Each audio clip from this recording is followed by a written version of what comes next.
Hey, and what is going on, everybody? It's Zero here, back with some more Diablo action, and today we're going to be talking about the Dagger of Darts build. I know some people have already covered this one since all the changes, but this is one of my favorite builds now, so I really wanted to talk about it again, even though come patch 2.2 it's going to be probably changing even more because of the introduction of the 6-piece Zunis set. So we'll probably end up having to cover it again then, but I really wanted to cover it. I really wanted to get this to the point where it was just like maxed out, but due to Season 2 arriving and really getting into that and just not getting the drops ancient-wise that I've been looking for, we're just going to go ahead and roll with it as it is because I think it's a phenomenal build and I just want to cover it again. Okay, so let's get into it. We'll talk about the skills first, guys. We are using Poison Darts, Snake to the Face. Some people prefer to run Splinters. I think that's a massive mistake, though. Snake to the Face with the stun chance on there. 35% chance to stun an enemy for 1.5 seconds. It could be 0.5 seconds, doesn't matter. 35% is pretty high, and it obviously is going to proc Bane of the Trap like crazy. So Snake to the Face, in my opinion, is a must, especially when you have the Dagger of Darts and your darts are piercing. You're oftentimes, especially if you have a high attack speed, you're stunning multiple enemies with one dart. So carrying on, we have Piranhas with Piranado. This is going to help with our CC and bunching up the enemies, and that's really something that we want to be doing, is bunching up the enemies so that we can be hitting them all at once. We don't want them scattering around. We really want to funnel them into one spot so that all of our darts from both the Snake to the Face darts and all your fetish darts are all going in on one area and hitting everything that you need to kill. Okay, Fetish Army, Legion of Daggers. I know some people put on the Headhunters, and that's kind of weird and just a waste if you ask me. The Legion of Daggers is much better for melee, right?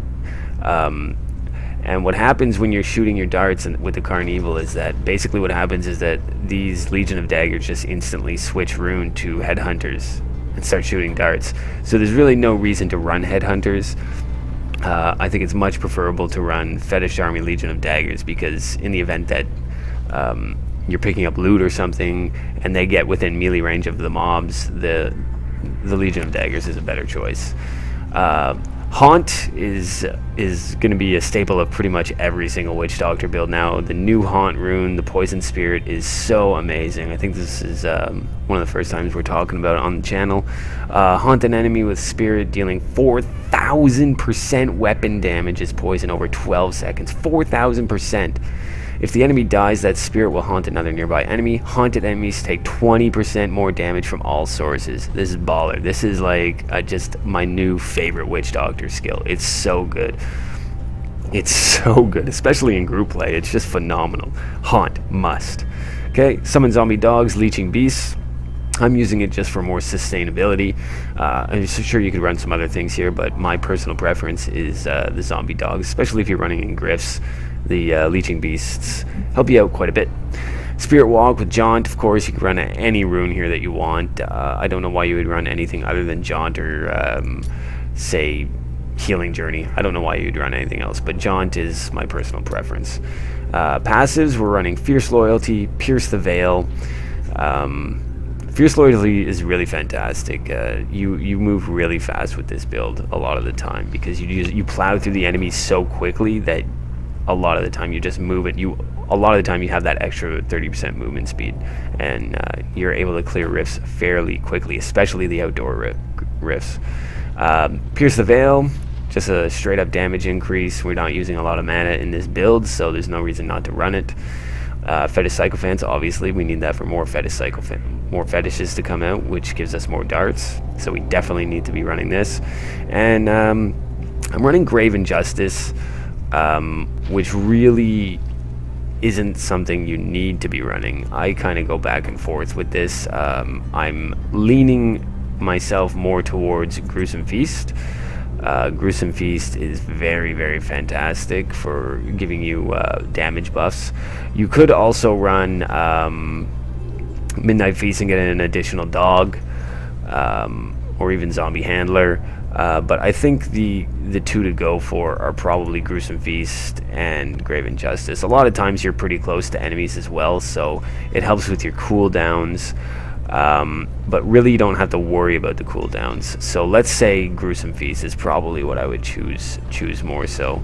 But Grave Injustice is obviously an option there as well if you just really want your Fetish Army cooldown really fast or your Piranha cooldown really fast.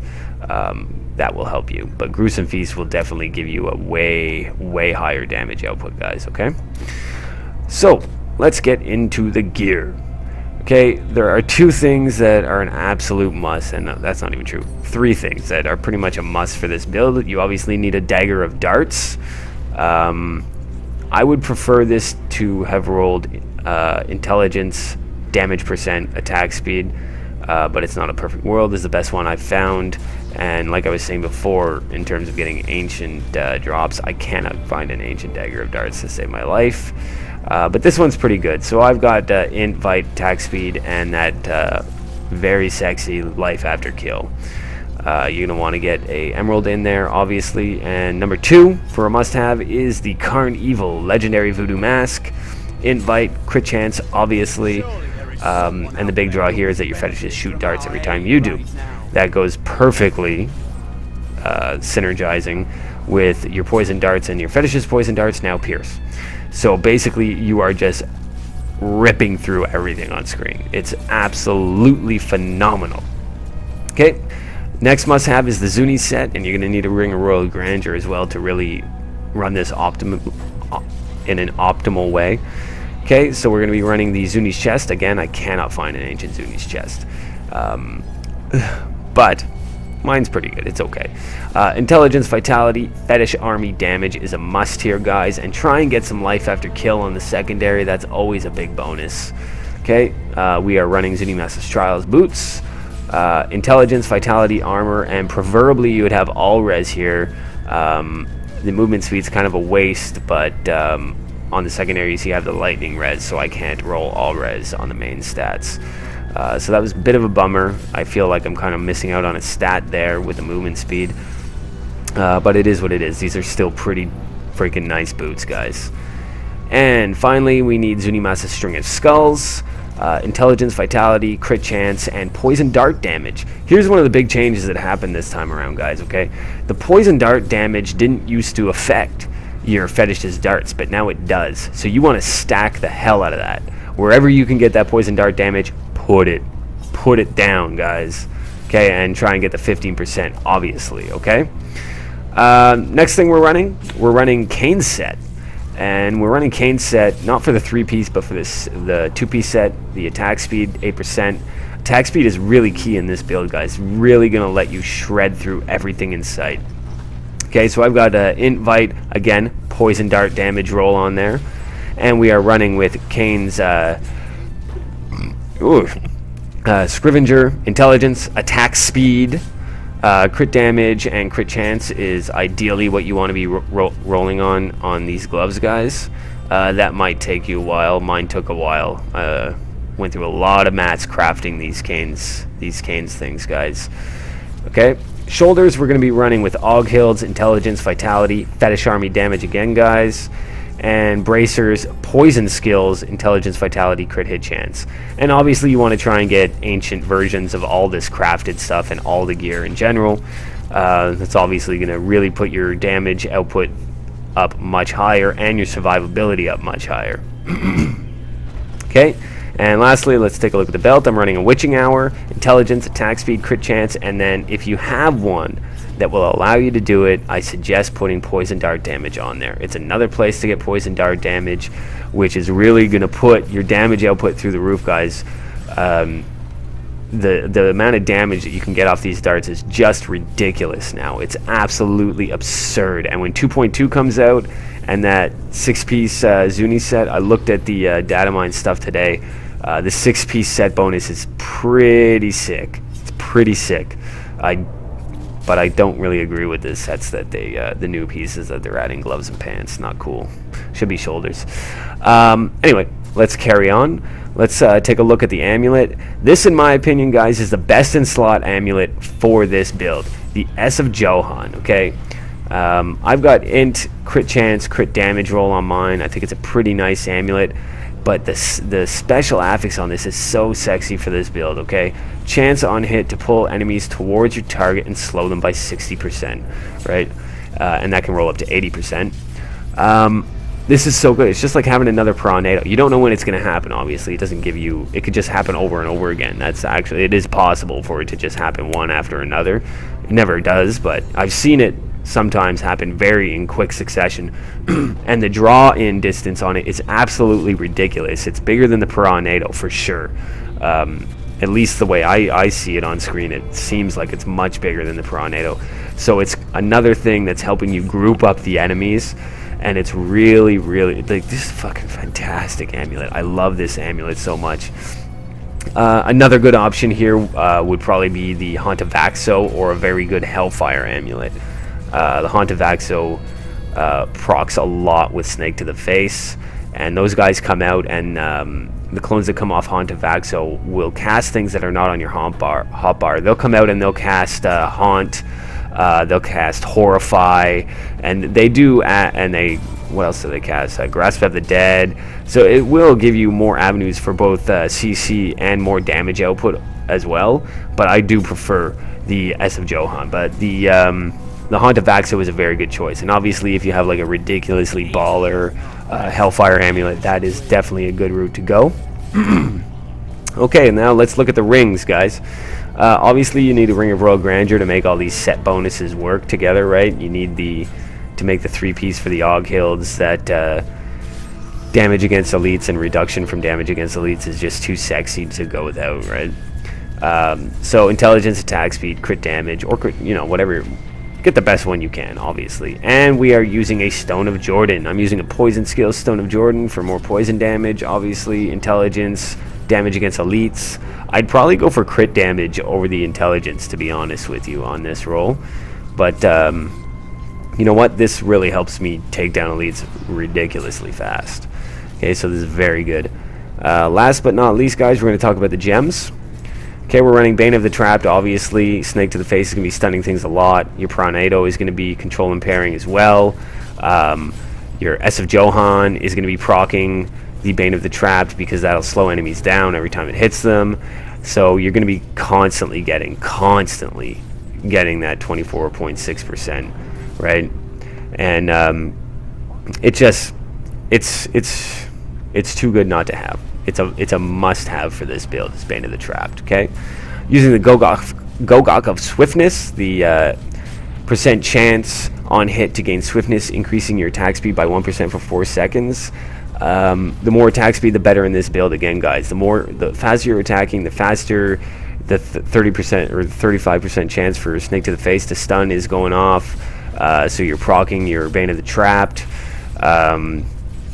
And the faster you're attacking, obviously, the faster your fetishes are attacking, guys. Okay? And lastly, Simplicity Strength. Here's the other big change to the build, guys. Okay, before, Simplicity Strength only affected your darts, but now it also affects the fetish darts. That is huge. Huge. So not only do you have the damage bonus from all that poison dart damage, but now you have the increased damage of primary skills from Simplicity Strength, and your primary skills heal you for 2% of your maximum health on hit. That's huge. You have all this sustainability now just out of this gem, and the damage increase is absolutely ridiculous. Okay, you can see in here we got the poison dart damage. I've got it up to 85.5%. That's massive. And then all here, poison, where is it? Corpse Spider, Fetish Army, Firebomb, Plague of Toads. This is all coming off this Simplicity Strength. Okay. So if we look at, so we got the poison dart damage 85%. So that's combining Simplicity Strength and all the other pieces there. Okay. So this is absolutely an amazing gem. Best in slot for this build, guys. Okay. As for your stats here, you're kind of looking for 2 attacks per second minimum, I'd say. 50% crit chance minimum, and 450 minimum crit hit damage, and you're gonna be pretty good with that, guys. Okay. And let's just take a look. Where's my poison skills? Okay, 2.4 million effective DPS. That's not taking into account the buff from Haunt, the 20% from there. That's not taking into account the buff from Bane of the Trapped. So that's huge, right? You're looking at like 24.6% there, another 20% off of Haunt. So the damage, it's just ridiculous. It's so good. I love this build so much. It's one of my favorite. Like, even now that I have an SMK, this is still one of my favorite, most fun builds to run. I absolutely love it. Let's talk about Paragon points, and it looks like I have some to spend. Obviously, you're going to go and max out your movement speed first in the core, and then go all intelligence. As for offense, in this, obviously, you don't really need the cooldown reduction. So you're going to go attack speed, crit chance, crit damage, try and even them out, obviously. Defense, all resistance, armor, life, and life regen once you start getting enough. And then utility, life on hit, resource cost reduction, area damage. You know, it doesn't really matter. It's not that big a deal, guys. Not that big a deal. So there you have it, guys. That is the Dagger of Darts build as it is now. It will definitely be changing in 2.2. It's going to be new legendary gems coming out. The Dazuni set is changing up, going up to a 6-piece. So things are definitely going to be changing. I think this is going to remain one of the most competitive builds for the Witch Doctor. I really enjoy it as it is now, and I'm sure I'm going to enjoy it even more come 2.2. Let me know what you guys think. Again, guys, will have mentioned it in the video before this. I'm sorry there's been a lack of videos, but I've been very busy with work and all sorts of other stuff, and I'm going to try my best to try and keep things a little more steady in terms of the video releases. Okay, guys? So thank you very much for watching. Tell me what you think of the Dagger of Darts build. Tell me if you enjoy it as much as I do. Comment down below, guys. Like, subscribe, and I will see you later.